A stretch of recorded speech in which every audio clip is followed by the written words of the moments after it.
assunto. A gente segue agora para o noticiário internacional. Hoje é terça, dia do nosso analista de política internacional, Urian Fancelli. Urian, muito boa tarde. Tudo bem? Tudo bem, Neila? Boa tarde. Quanto tempo? Verdade, quanto tempo. Bem-vindo de volta. Obrigado, prazer estar aqui. Bom, vamos começar nosso papo falando um pouco desse acordo entre Estados Unidos e Paraguai para ações militares. Americanos querendo marcar cada vez mais presença na região. Então, América do Sul, ali a região caribenha, cada vez mais povoada pelos americanos. Então, claro, a gente já falou disso aqui várias vezes, né, Urian? Tem um propósito muito claro, que é a questão da Venezuela, mas agora temos o Paraguai no meio de tudo isso. Paraguai, não, a gente estava falando de outro país, gente. Quem a gente estava falando, Urian? Me corrija. Falou de tantos países diferentes.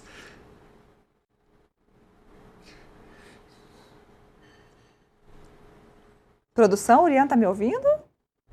Eu tô ouvindo. Tá me ouvindo? Bom, vamos falar então da questão dos Estados Unidos aqui nos países caribenhos, né? Já houve entrada, eu ouvi hoje até Trinidade e Tobago, então cada vez mais Donald Trump se entranhando aqui nos países caribenhos, tentando chegar mais perto da Venezuela. Esse continua a ser o caminho? Olha, eu acho que essa situação com o Paraguai, ela é um pouco diferente, tá? Porque o que foi assinado entre os Estados Unidos e o Paraguai foi um acordo de estatuto de forças.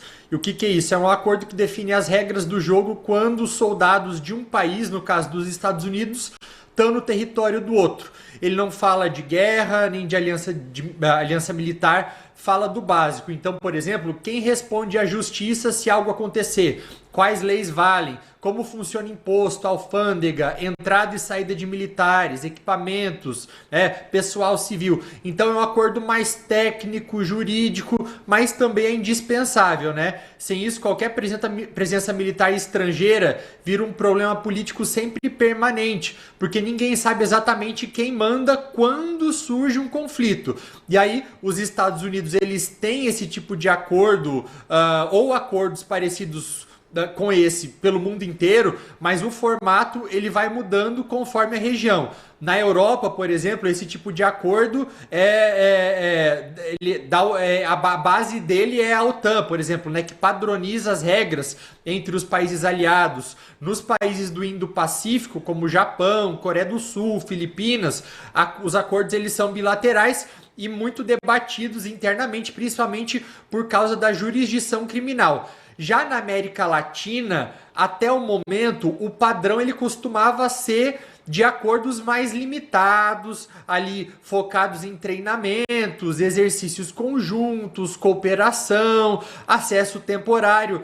É nesse modelo aí que entra agora esse acordo entre Estados Unidos e Paraguai. O que foi firmado, então, ele não é uma base militar, para os Estados Unidos terem uma base militar ali perto, não, né? Nem uma aliança automática, mas sim um acordo de status de forças, né, de cooperação em defesa, que ele acaba criando um marco legal para a presença temporária de militares norte-americanos no país, sobretudo para treinamentos, exercícios conjuntos e cooperação técnica. Então é como se tivesse agora um conjunto de regras de entrada, circulação, responsabilidade legal. Então não é que o Paraguai está abrindo mão da sua soberania, está organizando juridicamente uma cooperação militar que já existia, está reduzindo algumas incertezas. Mas eu entendo essa preocupação dada essa nova estratégia de segurança, de defesa dos Estados Unidos, que foi divulgada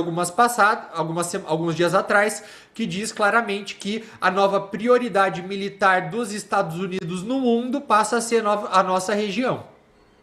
Muito bem, falamos de Paraguai, então de Paraguai a gente vai para o Chile. Ontem falamos sobre a eleição do José Antônio Kast, e ele que agora foi recebido pelo atual presidente chileno, Gabriel Boric, aquele famoso encontro para iniciar a transição de governo. O que esperar agora desse presidente que está sendo chamado de Bolsonaro do Chile? Bolsonaro do Chile é ótimo. É, bom, uma guinada para a direita, algo sem precedentes. Quer dizer, a última vez que isso aconteceu no Paraguai foi há 35 anos com Augusto Pinochet. Mas, de fato, algo ficou claro é que o país está polarizado. Então, 40% dos votos para outra candidata ali do Partido Comunista, que estava há 37 anos nesse partido, não conseguiu se distanciar o suficiente. Então, aqui o Cast, que veio com um discurso de segurança pública, de deportação, ele foi eleito, né? O Chile ele tem hoje 350 mil imigrantes que não são documentados, 2 milhões de imigrantes no total para um país de 20 milhões de pessoas, então é um número grande.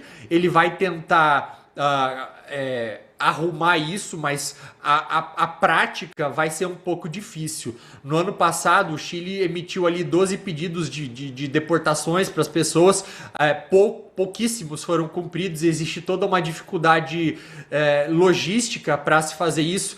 Então, vamos ver até que ponto ele vai conseguir, de fato, colocar isso em prática, inclusive dialogando com o Congresso do país. Lembrando, o Congresso extremamente fragmentado também, então é um discurso que ele é muito fácil eleitoralmente falando, mas no momento de traduzir isso em políticas públicas de fato, aí a situação ela acaba sendo bastante diferente. Bom, mudando agora de continente, vamos para a Europa, porque, ao que tudo indica, o acordo de cessar-fogo entre Ucrânia e Rússia parece ir para um desfecho. É isso que a gente pode esperar até que enfim? Olha, eu sou bastante cético, tá, Neila, em relação a isso. Eu entendo que isso tem sido amplamente falado na imprensa, mas para quem não acompanha de perto esse conflito, o que está acontecendo agora é o seguinte: o que o Zelensky está dizendo? Que a Rússia continua exigindo que a Ucrânia entregue todo o Donbás, uma região que fica ali ao leste do país, e a Ucrânia se recusa a fazer isso. O Donbás ele é uma área bastante estratégica, industrial, rica em recursos, bastante simbólico politicamente por conta da guerra lá que começou em 2014. Foi ali que a Rússia começou a sua desestabilização com milícias apoiadas pelo Putin. É ali que o Kremlin ele tenta consolidar aquela narrativa de que estaria protegendo aquela população que fala russo, e hoje a Rússia ela ocupa quase toda a região de Luhansk, partes grandes de Donbás, mas a Ucrânia ela ainda controla algumas cidades que são bastante importantes. E é justamente isso que a Rússia ela quer que a Ucrânia abandone nesse momento. O que o Zelensky está falando? Que eles querem, que a Rússia quer o Donbás e a Ucrânia não vai entregar. E o problema é que nessas negociações recentes, os Estados Unidos eles entraram com uma proposta que na prática favorece a Rússia por completo. O plano fala em transformar o Donbás numa zona desmilitarizada ou até uma zona econômica livre, mas com reconhecimento internacional que aquele seria um território russo. O Zelensky ele rejeita completamente essa ideia. Nem a lei, nem na prática a Ucrânia ela pode aceitar perder o Donbás. E é aqui que é o ponto central desse impasse com os Estados Unidos, porque não tem acordo. Para a Ucrânia aceitar isso, seria legitimar que toda essa invasão ilegal, tudo isso que a Rússia tem feito, seria legítimo, né? E seria também abrir precedentes para novas agressões. Mesmo assim, a Ucrânia ela segue negociando, porque ela tem que mostrar boa vontade para os Estados Unidos o tempo inteiro, para que cenas como aquela observada no Salão Oval do Zelensky, do Trump e do J.D. Vance humilhando o Zelensky não se repitam, mas a Rússia ela tá de fato, em alguns momentos ela finge que tem boa vontade, mas é apenas para ganhar tempo. Muito bem, Urian, continuamos acompanhando então, até porque realmente isso aí como eu estava dizendo, perfumaria. Vamos acompanhar para ver se de fato essa guerra entra nesse caminho aí de cessar-fogo. Vamos acompanhando. Urian Fancelli, obrigada pela participação aqui no Contexto hoje.